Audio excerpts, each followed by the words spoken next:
It's 6:30 p.m. The living room looks like a tornado passed through. Toys scattered across the floor, dinner plates still on the table, half-eaten mac and cheese going cold. Your toddler is spinning in circles, laughing at something only they understand. You take a breath. Sweetheart, please put your shoes away. Nothing. They grab a toy car and start racing it across the couch. You try again, louder. I need you to listen. Put your shoes away. Still nothing. Your chest tightens. The frustration builds like a wave you can't hold back. You snap. You yell. Maybe you say something sharp you didn't mean. Your toddler freezes. Their face crumples. And just like that, the chaos stops. Later, when they're asleep, you sit in the stillness. The guilt creeps in. Why can't I stay calm? What's wrong with me? What's wrong with them? But here's the truth. You're not losing control. You're not a bad parent. You're just facing a brain that isn't ready to listen yet. Once you understand why everything starts to shift, come, let's understand what's really happening here. Here's what's really going on. Your toddler's brain isn't wired for listening the way yours is. The part that controls focus, impulse control, and following directions, the prefrontal cortex sits right behind the forehead.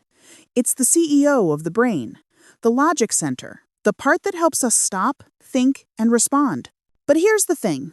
In toddlers, that CEO is barely clocked in. It's still under construction. Heavy construction.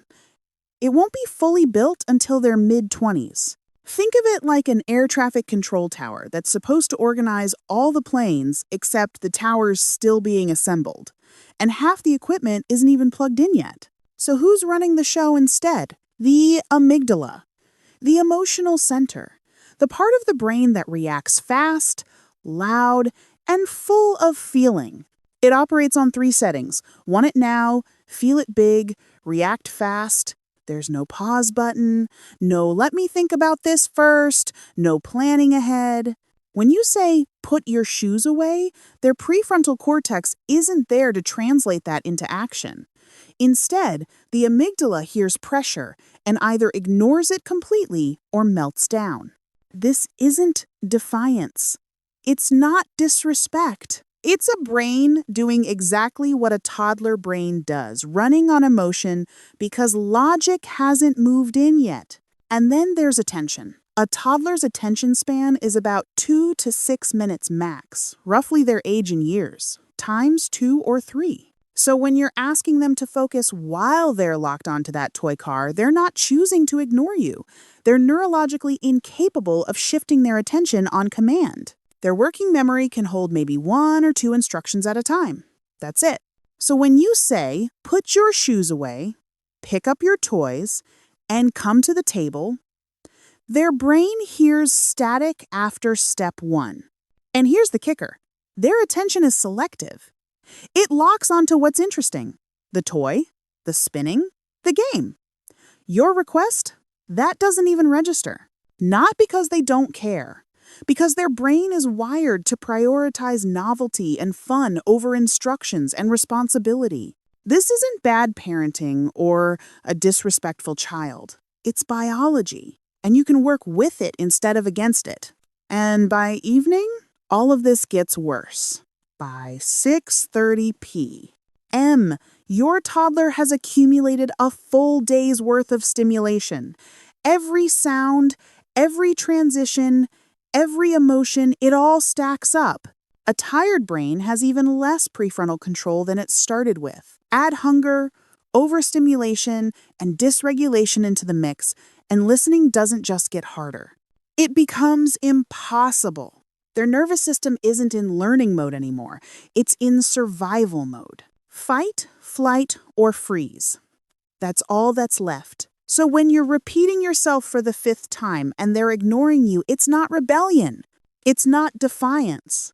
It's a brain doing exactly what a toddler brain does when it's running on empty. So before the next wave of frustration hits, try to remember this. They're not ignoring you. They're not developed yet. This isn't about respect or discipline. It's about a brain that's still learning how to listen. You're not dealing with defiance. You're dealing with development. Your calm is their compass. When you stay calm, your nervous system becomes a guide for theirs. That's co-regulation. Their brain borrows the stability from yours. But when you yell, their amygdala kicks into survival mode. And when survival mode activates, listening shuts down completely. Connection before correction. The brain needs to feel safe before it can process instructions. No learning happens in fight or flight. So before you correct the behavior, connect with the child. Repetition isn't failure, it's the process. Neural pathways don't form from one conversation.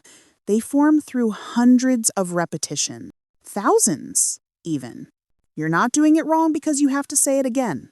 You're doing it exactly enough times for the lesson to build. You're not supposed to make them listen instantly. You're building the brain that will learn to listen one patient moment at a time. So what do you do when your toddler isn't listening? Here's what actually works. First, pause your own system. Stop repeating yourself. Just stop. Take one breath, a real one. Slow, audible even. This isn't about calming them down yet. It's about breaking your own escalation loop. That one breath is the difference between reacting and responding. Second, get into their world. Don't shout from across the room. Move closer. Get down to their eye level. Kneel. Sit on the floor if you have to. Proximity activates attention better than volume ever will. A calm voice at eye level cuts through chaos faster than yelling from above. Third, connect first. Put a gentle hand on their shoulder or back. Say their name softly. Once, then wait. Wait for eye contact. Even 1 second counts. You're not demanding obedience here.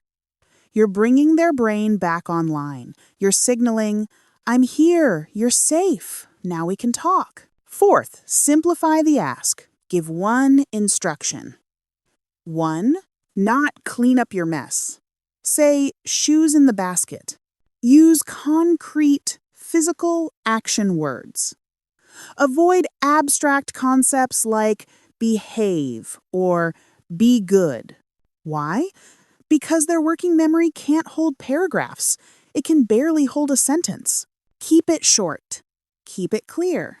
Keep it doable. Fifth show, don't just tell. Pick up one toy yourself. Say, like this, now you try. Mirror neurons are powerful. Their brain learns through watching you far more than it learns through hearing instructions. You're not doing it for them. You're showing them the way. Sixth, pause and wait. Give them 5 to 10 seconds of silence. Don't fill it with more words. Don't repeat. Don't explain. Just wait. Processing time is real. Their brain needs a moment to catch up. Shift gears and respond. That silence? That's where the listening happens. But listening doesn't just happen in the moment. It's built over time. Here's how you create the patterns that make listening easier. Use timing strategies. Toddlers can't feel time the way we do.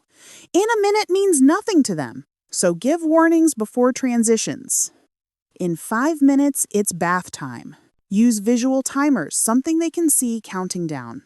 Build routines that cue what's next. A bath song means bath time. A story means bedtime is coming. Predictability helps their brain prepare instead of resist. Design the environment. 30 minutes before bed, start reducing stimulation. Dim the lights. Lower the noise. Turn off the TV. You're not just setting a mood, you're helping their nervous system downshift from go mode to rest mode. A calm environment makes a calm brain. And a calm brain can actually hear you. Repair after the storm. Because some nights, you will yell. And that's okay. When it happens, name it later, not in the heat of the moment, but when things are calm. Say, I got frustrated and yelled. That wasn't okay. Let's try again tomorrow. This isn't weakness. It's modeling accountability. It shows them that mistakes don't break connection. that repair is always possible, that love doesn't disappear when things get hard. And that keeps the relationship safe, which is where all real listening grows. You won't always get it right. Some nights will still be chaos. Some evenings, you'll raise your voice. Some bedtimes, you'll feel like you failed. But here's what matters. Your toddler isn't a bad listener. They're not broken. They're becoming. Their brain is building the pathways for focus, patience, and self-control, one interaction at a time. And you're the one helping them build it. 10 years from now, they won't remember the night you lost your temper. They'll remember that you kept coming back, that you kept trying, that you kept loving them through the mess. You don't have to get this perfect. You just have to get it human. So the next time frustration rises and they're not listening, pause. Stop asking, why won't they listen? Start asking, how can I help them hear me? Because one day, the evening chaos will fade into calm bedtime tones. You'll sit beside them as they sleep, and you'll finally breathe a little easier. Not because they became perfect listeners, but because you became the kind of parent who understood what listening really takes. Think like a parent, stay curious, stay kind. The listening will come. If tonight feels a little less impossible now, we're here with you every week. Subscribe to Think Like a Parent, where the science meets the struggle, and you're never alone in it.